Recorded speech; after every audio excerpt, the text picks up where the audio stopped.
వేద పాఠశాలలో వేస్తే మా పిల్లవాడి భవిష్యత్తు ఏమిటి అని తల్లిదండ్రులకి భయం రావడం చాలా సహజం. అసలు ఈ వేద పాఠశాల భవిష్యత్తు ఆ చర్చ ఏమిటి అసలు మీకు? వేదం ఎలా చదవాలి అంటే ఉచ్ఛ్వాస నిశ్వాస తీసుకుంటే ఏం ప్రయోజనం అంటాం. గాలి పీల్చి వదులుతూనే ఉంటాం కదా. గాలి పీల్చటం వదిలేస్తే చచ్చిపోతాను. అలాంటి ధర్మం వేదం చదవటం. గుండె కొట్టుకోవటం ఎందుకంటే ఉపయోగం లేదు. పెద్దగా గుండె కొట్టుకుని చిన్న పుట్టప్పటి నుంచి గుండె కొట్టుకుంటుంది, ఒక్క రూపాయి లాభం లేదు అంటాం. అంటే కుదురుతుందా? కుదరదు.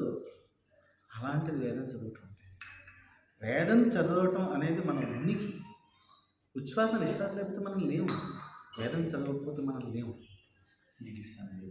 అలాంటిది ఉద్యోగం కోసం వేదం చదవద్దు. ఉద్యోగం వచ్చేస్తుంది. ఫార్మల్ ఎడ్యుకేషన్ అంటే వేదం చదివినటువంటి వాడి ఫార్మల్ ఎడ్యుకేషన్ ఎంతండి? నిజంగా చెప్తున్నాను. మీకు అటెన్షన్ స్పాన్ అని మాట్లాడుతున్నారు.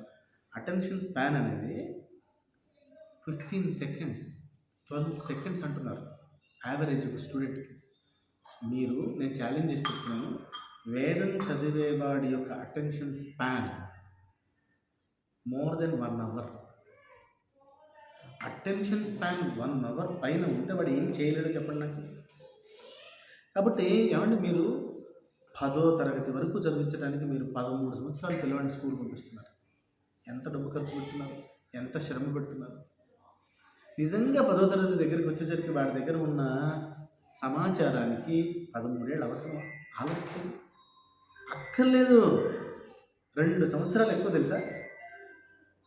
వాడు కాన్సన్ట్రేట్ చేసి చదివితే 10వ తరగతి వయసుకు వచ్చేసరికి 10వ తరగతి నాలెడ్జ్ ఈరోజు మనం ఏదైతే అనుకుంటున్నామో సమాచారం 2 సంవత్సరాలు వచ్చేస్తుంది.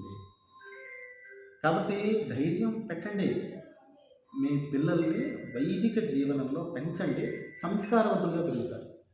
తల్లిదండ్రులను గౌరవిస్తారు, పెద్దల్ని గౌరవిస్తారు, సంస్కృతిని గౌరవిస్తారు, రూపాయిని గౌరవిస్తారు, సమయాన్ని గౌరవిస్తారు.